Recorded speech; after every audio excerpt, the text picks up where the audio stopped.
नमस्कार मित्रों, मेरे साथ इस प्रेस वार्ता में उपस्थित शिमला के लोकप्रिय सांसद और हिमाचल प्रदेश भाजपा के पूर्व अध्यक्ष आदरणीय सुरेश कश्यप जी, राज्यसभा के माननीय सांसद आदरणीय श्री कंदर कुमार जी, हमारे शिमला से ही पूर्व में रहे विधायक और पूर्व में रहे मंत्री आदरणीय सुरेश भारद्वाज जी,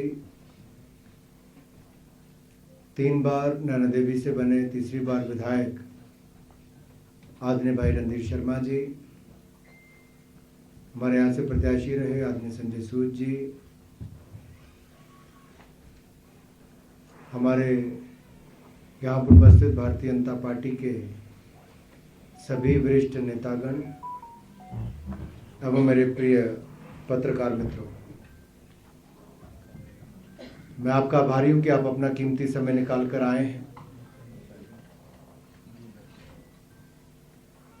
और जब हिमाचल प्रदेश की बात आती है और हिमाचल के विकास की बात आती है तो नरेंद्र मोदी जी का नाम स्वाभाविक रूप से जुड़ जाता है। जिस सड़क मार्ग से मैं आया उसको 4 लेन बनाने का काम चंडीगढ़, परवाणू, सोलन, शिमला नरेंद्र मोदी जी की देन।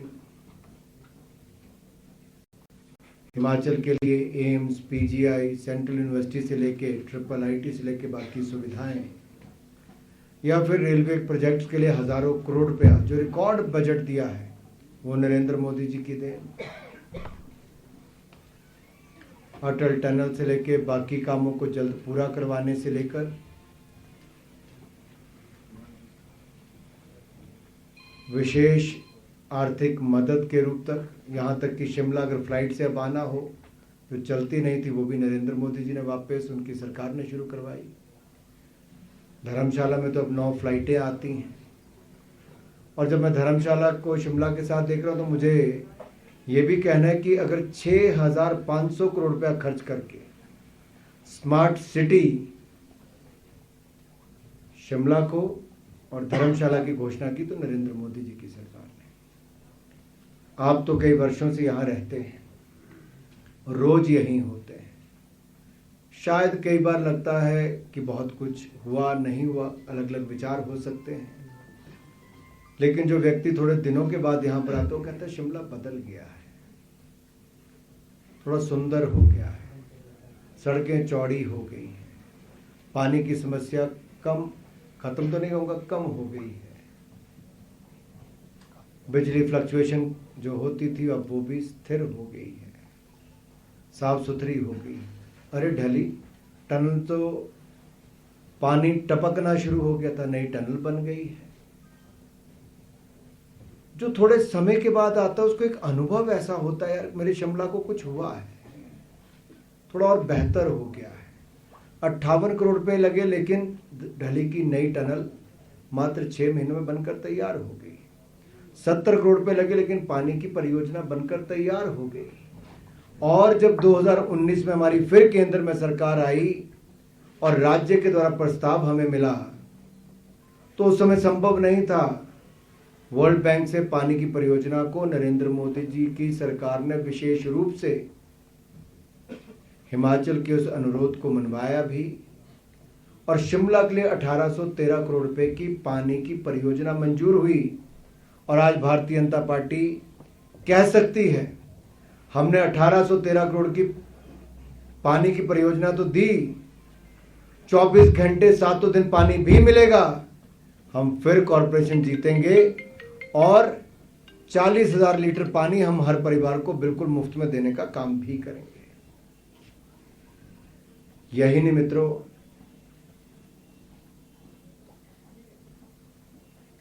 अगर हिमाचल प्रदेश के कुल विकास की बात देखी जाए तो मैं बहुत सारी बातें कर सकता हूं,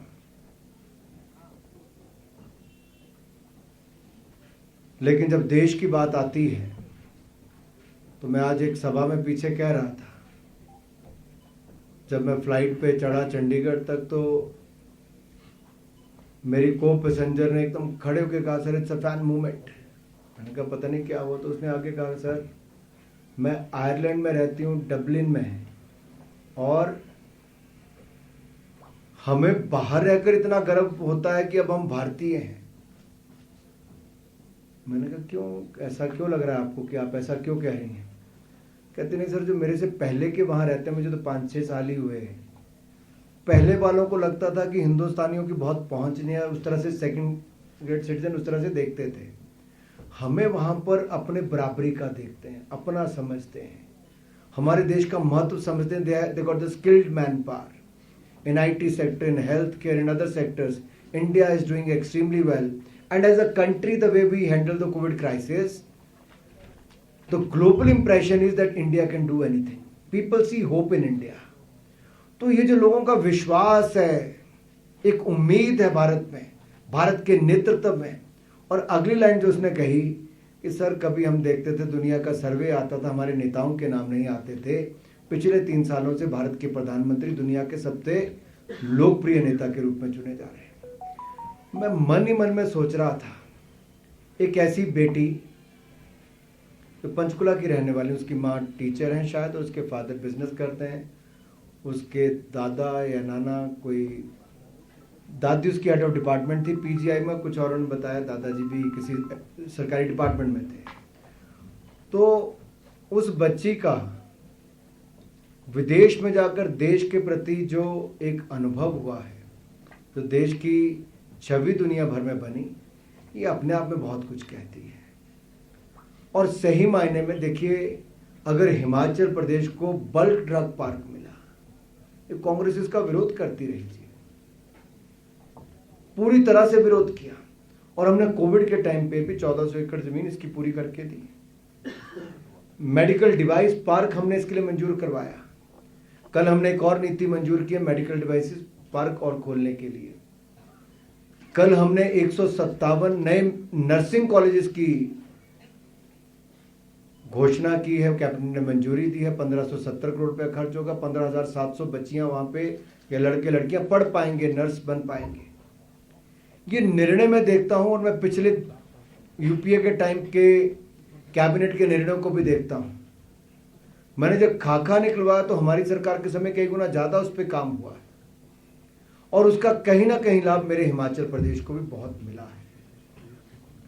नरेंद्र मोदी जी ने ना हिमाचल प्रदेश के लिए कोई कमी रखी, और जो उन्होंने दिया, जयराम जी की सरकार के समय शानदार काम यहां पर हुआ। सुरेश भारद्वाज जी उस समय स्वयं मंत्री थे, यहाँ के विधायक थे। मैं उनको तब भी कहता था, भारद्वाज जी अब कुछ रह गया है, ये पैदल चलने के रास्ते नहीं होते थे। आज आप किसी वार्ड में जाइए, पैदल चलने के रास्तों से लेकर सौंदर्यकरण तक सब कुछ देखने को मिलता है। हमने और भी घोषणाएं की है, जो हमने पहले 2000 कारों की पार्किंग बनाई IGMC के पास, फिर 700 की और बनाने, और भी जहां जहां आवश्यकता होगी हम पार्किंग तो बनाएंगे ही। हम पर्वतमाला प्रोजेक्ट जो है हमारा, जहां पे हम रोपवे से कनेक्ट कर रहे हैं, शिमला एक आइडियल जगह है जिसको रोपवे के साथ जोड़ना चाहिए। दुनिया भर के व्यस्तम शहरों में रोपवे चलते हैं, ब्राजील से लेकर कई जगह तक, और कई जगह स्काई ट्रेन चलती है। तो अगर केंद्र की सरकार का सबसे बड़ा लाभ किसी राज्य को मिल सकता है तो मेरे हिमाचल प्रदेश को मिल सकता है। और हमने अपने दृष्टि पत्र में भी कहा है, और हमने 1556 करोड़ रुपए का सैंक्शन न्यू डेवलपमेंट बैंक के माध्यम से वो भी हुआ है, और उसका सबसे बड़ा लाभ हमारे शिमला को मिलेगा, और इसके यातायात में भी सुधार होगा। मैं बहुत सारी बातें कर सकता हूं, लेकिन आपके मन में अगर कोई प्रश्न हो तो आप पूछ सकते हैं। इसी पर्वतमाला योजना का आज डिप्टी सीएम ने प्रेस कॉन्फ्रेंस की, उन्होंने कहा कि हम बना के देंगे, अफ्रीका के बाद सबसे बड़ा रोपवे शिमला में बनेगा, और सुकू सरकार बना कर देगी। 14 किलोमीटर प्रोजेक्ट ऑलरेडी अप्रूव्ड है। ये बीजेपी गवर्नमेंट के टाइम अप्रूव हुआ है, सेंट्रल गवर्नमेंट ने अप्रूव किया है, और फिर NDB को जो है ये पोस्ट किया गया था, NDB ने भी इसको जो है अप्रूव कर दिया है। अब तो ये एग्जीक्यूशन की स्टेज पर है, सरकार इनकी होगी तो बनाना तो इनको ही पड़ेगा। वैसे तो कांग्रेस का इतिहास ये कहता है कॉर्पोरेशन बना रही है कि जहां जहां इनकी सरकारें आई वहां वहां प्रोजेक्ट थम गए। अगर ऐसा कर देंगे तो बहुत धन्यवादी उनका साथ, नहीं तो इनके समय प्रोजेक्ट बनते ही नहीं थे जी। ये तो अटल जी की अटल टनल को भी कहते थे, नहीं का ही है, बनी नहीं जी, 10 साल रही सरकार। इसलिए कृपा कर देंगे हिमाचल प्रदेश पे तो अच्छा होगा, वरना गारंटियां तो उनकी सारी फेल हो गई। 5 महीने में इस सरकार की यह हालत है कि शिमला कॉरपोरेशन के चुनाव पे कोई गारंटी देने के लिए तैयार नहीं हुए। इससे बड़ा फेस लॉस किसी पार्टी और सरकार के लिए क्या हो सकता है कि 5 महीने के अंदर गारंटियां फेल हो जाए। अब कहते वादे, लेकिन नेक नहीं इनके इरादे। और जनता बहुत समझदार है, वोट की ऐसी चोट देगी कि इनको याद आएगी कि भाई अब तो 2 रुपए किलो गोबर खरीदना पड़ेगा, 100 रुपए किलो दूध खरीदना पड़ेगा। सेब वालों से वायदा किया था अपना दाम स्वयं तय कर ले, वो करना पड़ेगा। 1500 रुपए महिलाएं थक गई। मैं प्रतिभा जी से पूछने वाला था 7500 रुपए आए खाते में कि नहीं आए, पर नहीं आए। प्रतिभा जी क्या करना है? किसी बहन से पूछिए, किसी मातृशक्ति से पूछिए, किसके खाते में आए। इसलिए इनके लिए मुश्किल है ये चुनाव। जनता के बीच में क्या कहकर जाएंगे? दबाव बना रहे हैं सरकारी, जो बनाना है इनको, कर्मचारियों के ऊपर, बाकियों के ऊपर, अधिकारियों के माध्यम से। लेकिन जनता का मोह 5 महीने में भंग हो गया। ये रोज के 40 करोड़ रुपया कर्जा ये सरकार ले रही है, रोज का 40 करोड़ का कर्जा।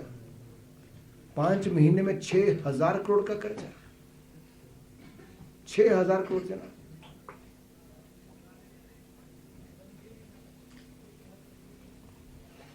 अनुराग जी, जैसा कि आपने कहा कि आपकी सरकार ने, भारत सरकार ने ऐतिहासिक परियोजनाएं और एजुकेशन में बहुत अच्छा काम किया, तो हिमाचल में जो विधानसभा में पिछले जो रिजल्ट निकले, तो क्या आप मानते हैं लैक ऑफ लीडरशिप की कमी थी हिमाचल में? और अब आने वाले चुनाव में भी क्या आप अभी सरकार के 4.5 साल हिमाचल के चुनाव में बहुत नजदीकी मामला रहा, बहुत नजदीकी, 0.9% का 0.9% किसी भी राज्य के चुनाव के लिए बहुत कम है, विशेष तौर पर विधानसभा के चुनाव के लिए। और मैं कहना चाहता हूं, इसीलिए मैं कह रहा था कि जनता क्यों अपने आप को ठगा हुआ महसूस करे कि जो अपने खाते की ओर देख रही है कि 1500 रुपया नहीं आ रहा बहनों के, लेकिन उन्हीं बैंक खातों में नरेंद्र मोदी जी की सरकार का हर किसान के खाते में बिना ब्रेक हर चौथे महीने 2000 रुपया आता है। साल में 3 बार आता है, 6000 रुपया खाते में जाता है। रवि मेहता जी से पूछिए, मैंने के विधानसभा क्षेत्र किया था चुनाव, कितने किसानों ने कहा कि साहब मोदी जी का बिन नागा पैसा आता है। दुनिया भर में खाद के दाम साहब 3 गुना बढ़े। हमने 2.5 लाख करोड़ रुपए की सब्सिडी पिछले इस वित्तीय वर्ष में दी है, जो भी खत्म हुआ, 2.5 लाख करोड़ की ज्यादा। क्यों? किसानों पे बोझ नहीं पड़ने दिया। और कल हमने जो नैनो यूरिया लॉन्च किया है, ये 50 किलो की डैप की बोरी के मुकाबले आपको 1 बोतल लेनी है सिर्फ, और आधे दाम पे है। टेक्नोलॉजी में इन्वेस्ट करना, किसानों की लागत को कम करना, किसानों के लिए मुनाफा ज्यादा देना और किसानों की आय को दुगना करना और किसानों की लागत प्लस 50% देने का काम नरेंद्र मोदी की सरकार ने पूरा किया। लेकिन राज्य की यहां की कांग्रेस की सरकार किसानों और बागवानों से किए गए वादों से मुकर रही है। सर, 2 छोटे-छोटे सवाल हैं। पहला सवाल ये कि नगर निगम चुनावों में खुद केंद्रीय मंत्री उतरे हैं, भाजपा को स्थानीय नेतृत्व पर भरोसा नहीं है क्या? और दूसरा सवाल मेरा खिलाड़ी पहलवानों से है जो जंतर मंतर पर धरना प्रदर्शन कर रहे हैं। What is your take on that? ये हम जमीनी स्तर से ही केंद्रीय नेता बनते हैं और भारतीय जनता पार्टी कार्यकर्ताओं की पार्टी है। मैं यही नहीं, आज मैं यहाँ पर हूँ, 2 दिन पहले मैं मणिपुर में था, कल मेरे मन की बात का प्रोग्राम प्रधानमंत्री मोदी जी का हमने बहुत शानदार कार्यक्रम हुआ, कल मैं लेह में हूँ और परसों मैं जलंधर के उपचुनाव में हूँ, उस 30 तारीख को मैं कर्नाटक में हूँ। तो आप बोलेंगे मैं हर जगह क्यों जा रहा हूँ? पार्टी का कार्यकर्ता को हर जगह जाकर काम करना है और उसके रूप में कार्यकर्ता के रूप में आए हैं और अपने प्रदेश आया हूँ, अपने प्रदेश की राजधानी में आया हूँ और लोगों को याद करवाने आया हूँ कि आप ठगे गए हो, बट मन हल्का मत करिए, भारतीय जनता पार्टी आपके साथ खड़ी है। शिमला में कॉरपोरेशन बनाएंगे और पहले से ज्यादा विकास करके दिखाएंगे। जहां तक खिलाड़ियों की बात है, देश भर के खिलाड़ियों के लिए नरेंद्र मोदी जी की सरकार ने शानदार काम किया।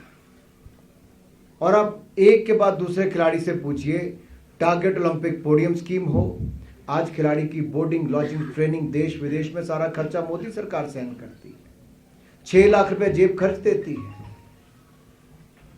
खेलो इंडिया एकेडमीज है, उसमें 3000 खिलाड़ियों को 5 लाख रुपया उनकी बोर्डिंग, लॉजिंग, ट्रेनिंग पर और 1,20,000 रुपए जेब खर्च अलग से देती है। 23 नेशनल सेंटर ऑफ एक्सीलेंस तो 60 स्थायी ट्रेनिंग सेंटर चलाती है देश भर में। 1000 खेलो इंडिया सेंटर हम खोलने जा रहे हैं, 947 की हमने घोषणा कर दी है। बजट जो केवल 946 करोड़ रुपए था यूपीए के टाइम पे 2014 में, वो बढ़ाकर 3,397 करोड़ कर दिया है। तभी तो भारत का खेलों में मेडल पहले से ज्यादा बढ़े हैं। 7 ओलंपिक्स में मेडल आए, 19 पैरालंपिक्स में आए, डेफ ओलंपिक्स में 20 मेडल आए, कॉमनवेल्थ गेम में 61 मेडल आए, 22 गोल्ड मेडल आए। हमने कभी थॉमस कप नहीं जीता, हमने वो जीतने का काम किया। हमारी 4 महिला वुमेन खिलाड़ी वर्ल्ड चैंपियन बॉक्सिंग में बनी। निखित जरीन, लवलीना, स्वीटी, नीता गंगा, ये कहां से? हमने सपोर्ट किया तब बने। जहां तक आप रेसलर्स की बात करते हैं, पूरे रेसलिंग में से कुछ खिलाड़ी अगर आज जंतर मंतर पर बैठे हैं, उनसे किसने बात की? मैं अपना पूरा दौरा रद्द करके हिमाचल प्रदेश का 12 घंटे बैठा हूं। 12 घंटे, 7 घंटे एक दिन, 5.5 घंटे अगले दिन, पूरी बातें सुनी। रात के 2-2:30 बजे प्रेस कॉन्फ्रेंस की, उनसे पूछ के कमेटी बनाई गई। अब कंप्लेंट करने वाले कमेटी नहीं बनाते, लेकिन सरकार को बनानी थी, हमने बनाई। उन्होंने कहा एक बंदा और ऐड कीजिए। उन्होंने बबीता फोगाट का नाम दिया, हमने उसको भी ऐड करने का काम किया। हमारे मन में कुछ नहीं, हम निष्पक्ष जांच चाहते थे। ओवरसाइट कमेटी उसके बीच में देखी, उन्होंने देखने का काम किया। और ओवरसाइट कमेटी के आगे जो भी अपनी बात रखना चाहता था उसको अवसर दिया गया। किसी के ऊपर कोई रोक नहीं थी। समय सीमा बढ़ी इनके कारण, हमने बढ़ाने का काम भी किया। 14 बैठकें हुई। जिस खिलाड़ी ने कहा कि मुझे आना है वो आए। जिनका नाम भी किसी खिलाड़ी ने उसमें लिया होगा, जो आना भी नहीं चाहता था, उसका भी नाम लिया, हमने उसको भी आने की अनुमति दी। और कमेटी की रिपोर्ट में क्या जो कहा गया, हमने उसकी मेजर फाइंडिंग्स थी कि निष्पक्ष चुनाव हो, तब तक कोई अडॉक कमेटी बने, 45 दिन के अंदर चुनाव हो, फिर इंटरनल कंप्लेंट कमेटी बने अगर किसी को मेंटल सेक्सुअल हरासमेंट किसी तरह की है।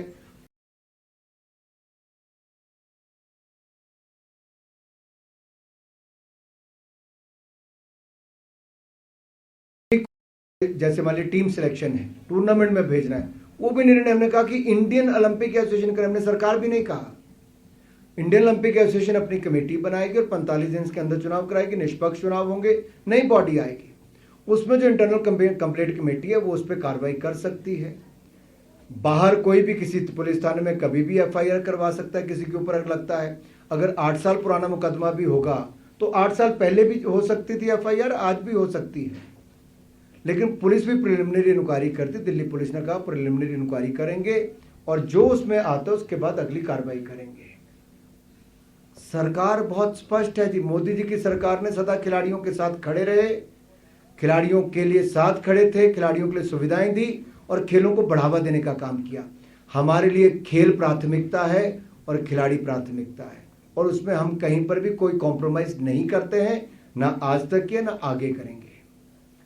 अनुराग जी, खड़गे जी ने आज कर्नाटका में रैली के दौरान कहा है कि जो नरेंद्र मोदी हैं वो एक पॉइजनस स्नेक की तरह है, अगर आप चूसोगे तो मर जाओगे, और नहीं चूसोगे तो आप आई थिंक आप सो रहे हो, you are fully sleeping. How would you respond? अब खड़गे जी को कांग्रेस ने अध्यक्ष तो बना ही दिया है,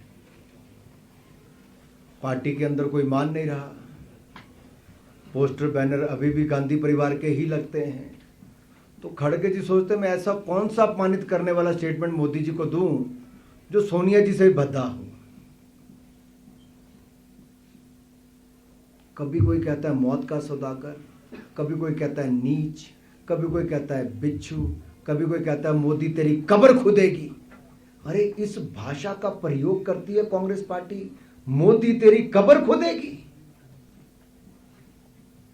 शर्म आनी चाहिए इन कांग्रेस के नेताओं को, देश से माफी मांगनी चाहिए। जिस देश की जनता ने एक बार नहीं 2 बार पूर्ण बहुमत से नरेंद्र मोदी जी की सरकार को चुना, दुनिया भर में 3 साल से लगातार सर्वेक्षण हो रहे, सब सर्वाधिक लोकप्रिय नेता के रूप में नरेंद्र मोदी जी चुने जा रहे हैं। आप उनको सांप कहोगे, बिच्छू कहोगे, नीच कहोगे, कातिल कहोगे, कभी कुछ और कहोगे, कब्र खोदोगे। कांग्रेस वालों, जिसकी जो खोदोगे वो तुम्हारे लिए ही होने वाला है। एक के बाद दूसरा चुनाव आप हार रहे हो। आपके नेता विदेशों में जाकर विदेशी ताकतों के साथ, विदेशी चैनल्स के साथ, विदेशी एजेंसियों के साथ भारतीय लोकतंत्र के खिलाफ षड्यंत्र रचते हैं, उनका मदद मांगते हैं, और फिर आप देश के सबसे लोकप्रिय नेता को अपमानित करने का काम करते हैं। आप चुनाव नहीं जीत सकते तो कम से कम अभद्र भाषा का प्रयोग करना तो बंद करें। शायद कांग्रेस की हालत वो हो गई जो बिन पानी मछली की होती है, वो तड़प रहे हैं सत्ता के बिना, और तभी तो ऐसे शब्दों का प्रयोग हो रहा है। Himachal Sir, I have a water question to sales ask. के बारे में बात Yes. जी गौरव जी। हिमाचल में जैसे अपना डिप्टी चीफ मिनिस्टर बार बार कह रहे हैं कि one is he has question the timing of the letter from the centre on the water cess, and secondly he says कि अगर हमें वाटर सेस लगाने नहीं दे रही है सेंट्रल गवर्नमेंट तो they should compensate us for the rupee, जो उनका एक टारगेट था ₹4,000 करोड़। एडिंग टू हिम, देखिए, वर्षों तक कांग्रेस की सरकार केंद्र में रही, प्रदेश में रही, और उस समय उप मुख्यमंत्री मंत्री भी थे। हो सकता है ज्यादा चल रही हो, उस समय उतनी ना चलती हो। और भाई सुनो तो सही, उस समय किसने रोका था मांग करने के लिए? और जब ये ट्रीटीज हुई तो उस समय किसकी सरकार केंद्र में थी? क्या इन्होंने ट्रीटी को पढ़ा है? मेरा केवल एक सवाल है, क्या इन्होंने ट्रीटी को पढ़ा है, एग्रीमेंट को पढ़ा है? और अगर पढ़ा है तो उसके बाद जरूर कहें।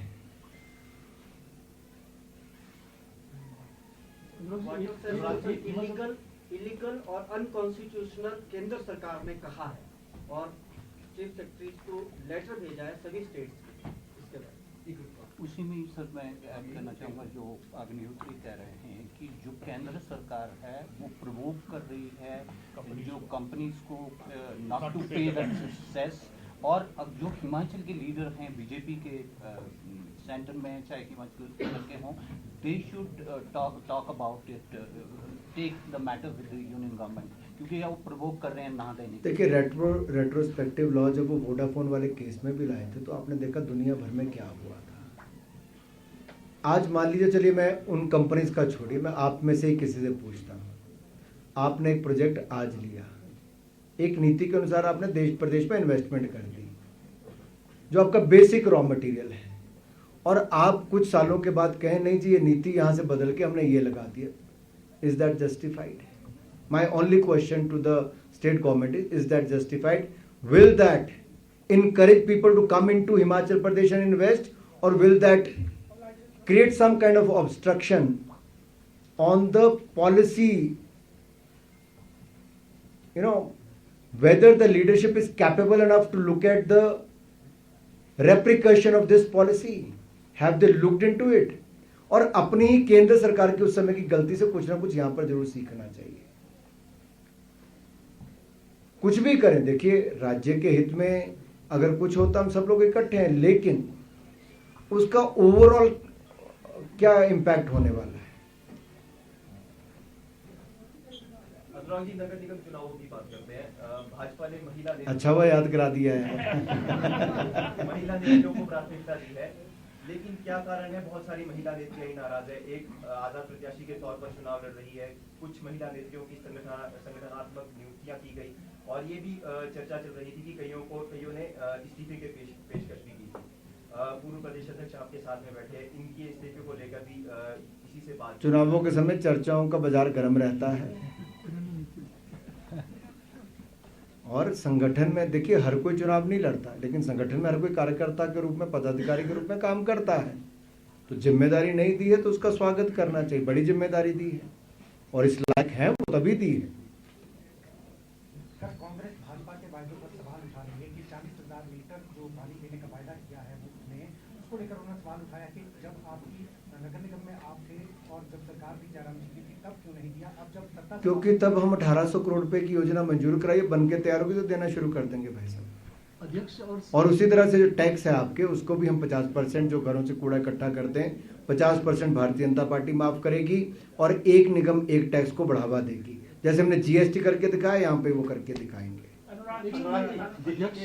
एक एक करके, मुझे कोई जल्दी नहीं है। जो पार्टी अध्यक्ष और संगठन महामंत्री को ठीक इलेक्शन के बीच बदलना पड़ा, तो ये क्या हाल? ये तो रूटीन देख, भारत में भाई साहब चुनाव होते कितने हैं? अगर हम चुनावों के पूरी होने का इंतजार करेंगे बदलने के लिए, तब तो ये खत्म होगा तो अगले कौन से चुनाव है बताइए? हार की समीक्षा हुई थी, कुछ नहीं हुआ, कुछ नहीं हुआ। ये रूटीन प्रक्रिया है, केवल एक राज्य की नहीं, कई राज्यों में बदल गए। और बिहार में किया, राजस्थान में किया, अन्य राज्यों में किया, सब में कर रहे हैं। एक एक करके निर्णय हो रहे हैं, क्योंकि 2024 का चुनाव भी है, हमारे लोकसभा के सांसद हैं, अपना संसदीय क्षेत्र भी है, बाकी भी पूरा देखना है। हाँ, टर्म पूरी होगी तो उसमें तो जैसे नड्डा जी को एक्सटेंशन है, एक बार फिर दोबारा अध्यक्ष चुना गया है, इसी तरह से बाकी कई जगह नहीं चुना गया, राज्यों के अध्यक्षों को बदला भी गया है टर्म पूरी होने पर। सर, कल ना बिंदल साहब की प्रेस कॉन्फ्रेंस हुई थी and he termed the municipal elections as a routine affair for the national leadership. तो आप इसको कितना सिग्निफिकेंट मानते हैं सर? देखिए, मेरे लिए तो हर चुनाव महत्वपूर्ण है, भारतीय जनता पार्टी के लिए हर चुनाव महत्वपूर्ण है, क्योंकि हर चुनाव जीतकर हमें एक सेवा करने का अवसर मिलता है, हमें वो बदलाव दिखाने का अवसर मिलता है जो इसकी प्रतीक्षा लोग कर रहे होते हैं। और यहाँ तो कॉन्टिन्यूटी की बात आती है, निरंतरता की बात है कि शिमला कॉरपोरेशन में जो अच्छा काम हुआ है उसको निरंतरता रहनी चाहिए, उसको लगातार आगे बढ़ाते रहना चाहिए। और इसलिए हमने कहा कि स्वच्छता हो, सौंदर्यकरण हो, विकास हो, या एक निगम एक टैक्स हो, कूड़ा इकट्ठा करने पर 50% टैक्स हो, या फिर रोपवे की परियोजना हो पर्वतमाला वाली, ये सारी करने से और एडिशन होगी जो हमने अब तक किया है। सड़कें चौड़ी, पैदल चलने के रास्ते के साथ अब जब केबल कार भी लग जाएगी और पार्किंग की सुविधा मिल जाएगी, तो आप देखिए शिमला का स्वरूप अगले 5 वर्षों में क्या होगा। आपने थोड़ी देर पहले बात की थी कर्ज की बात की थी आपने थोड़ी देर पहले कि कर्ज जो है बहुत ले रही है सरकार, लेकिन एक बात सुखू साहब बार-बार कह रहे हैं कि 26,000 करोड़ का कर्ज जयराम जी छोड़ के चले गए स्टेट वाइड, और उसके साथ की एरिया भाई जिम्मेदारी यही तो कहते हैं मुख्यमंत्री की अगली,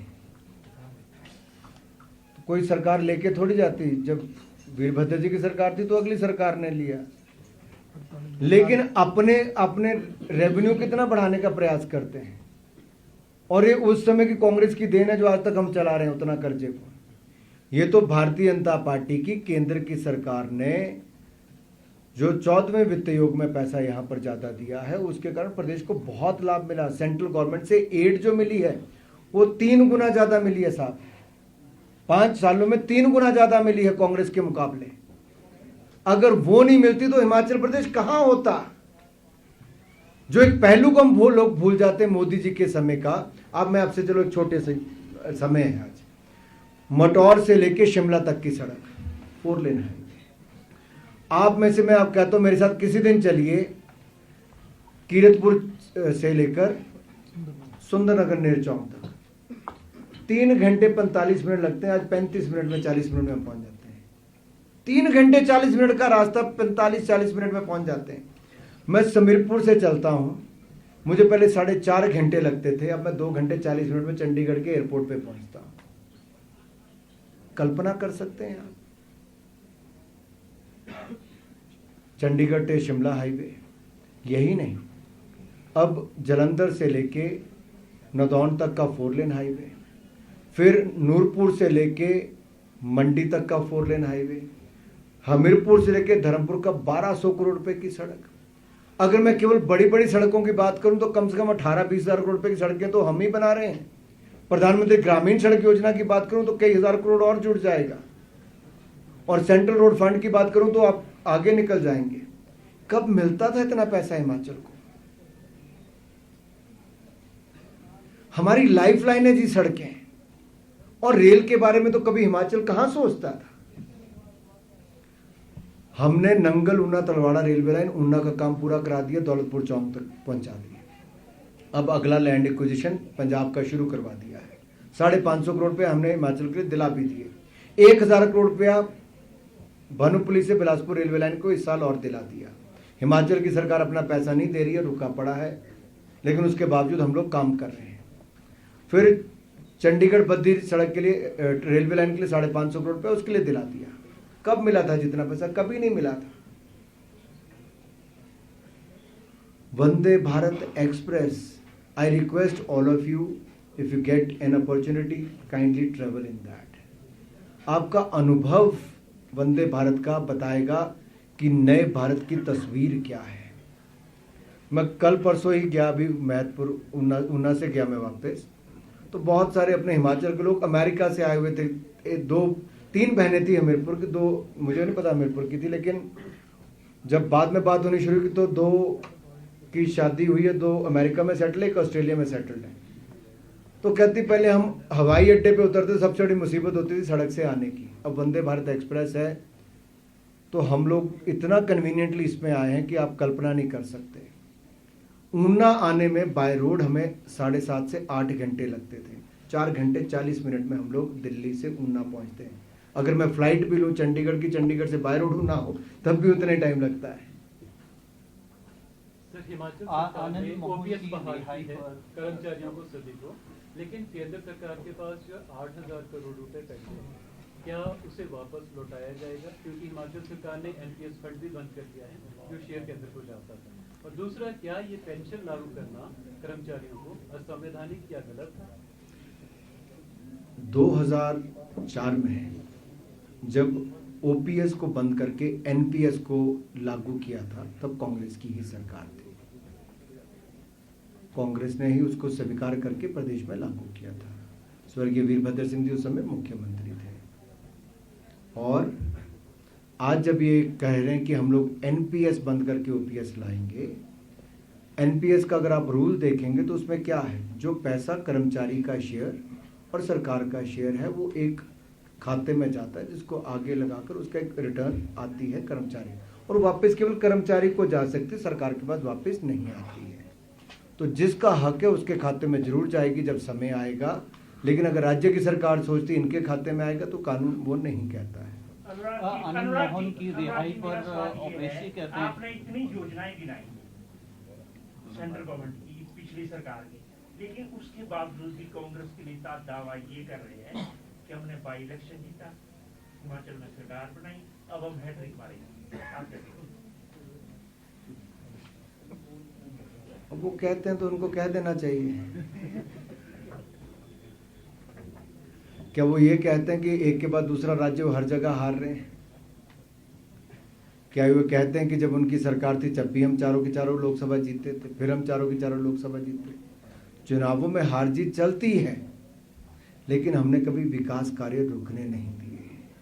हमने हिमाचल को सदा प्राथमिकता दी है, तभी तो देश की चौथी वंदे भारत एक्सप्रेस हिमाचल से चली। बड़े राज्यों में भी बाद में चली, कर्नाटक में, महाराष्ट्र में, मध्य प्रदेश में हमसे बाद में चली, हिमाचल प्रदेश में पहले चली। ठाकुर साहब, पर्वतमाला योजना के तहत कितने रोपवे बनने? हम तो खुले मन से देते हैं, जितने बना के भेजेंगे और जितने वाइबल होंगे सबको करेंगे। अनुराग जी, शिमला में शूटिंग रेंज बनाने का प्रस्ताव था, उस दिशा में कहाँ तक आ रहा है? सॉरी, शूटिंग रेंज का मामला था शिमला में।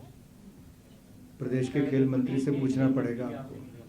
सर, धर्मशाला में खूबसूरत स्टेडियम है अंतर्राष्ट्रीय स्तर का, आईपीएल मैच होना है। दूसरी राजधानी धर्मशाला को दर्जा दिया गया है, तो क्या पहली राजधानी में भी ऐसे एक बड़ा क्रिकेट स्टेडियम बने? जमीन दे दो साहब, हम तो कई सरकारों से मांग मांग के थक गए। चलो बहुत हो गया आपके लिए। नहीं, इसको मैं पूरा कर दूं। जमीन में फिर कह रहा हूँ, जमीन देनी चाहिए, और निश्चित तौर पर जो जो जिले बचे होंगे अभी तक जहाँ जहाँ क्रिकेट का मैदान नहीं बना, हिमाचल प्रदेश क्रिकेट संघ ने, जब मैं अध्यक्ष था, तब से सरकारों को लिख के दिया, कोई भी सरकार आई, कि जमीन दे दो, ग्राउंड हम बना के दे देंगे। लेकिन दुर्भाग्य ये है, एक के बाद किसी सरकार ने जमीन नहीं दी। ठाकुर साहब, दिल्ली के मुख्यमंत्री का शीश महल के बाद जो 45 करोड़ का बैन, उसके बारे में क्या कहना चाहेंगे? देखिए, कुछ लोग आम आदमी की बात करते थे, और खास तरीके उनके रहने के हैं। नेता उनके जेल में हैं, स्वास्थ्य मंत्री, शराब मंत्री सब जेल में हैं। और अरविंद केजरीवाल जी का साहस देखिए कि जो व्यक्ति 11 महीने से जेल में है, उनका मंत्री, उसके लिए भारत रत्न की मांग कर रहे हैं। दूसरा, शराब मंत्री उनका, जो शराब घोटाले में जेल में है, उनको सरदार भगत सिंह से जोड़ने की बात करते कि सरदार भगत सिंह है हमारे। तो शराब घोटाले का किंग पिन जब जेल जाएगा, तब उसके लिए क्या दिया जाएगा दर्जा, पता नहीं क्या मांगने वाले हैं। ठीक है सर।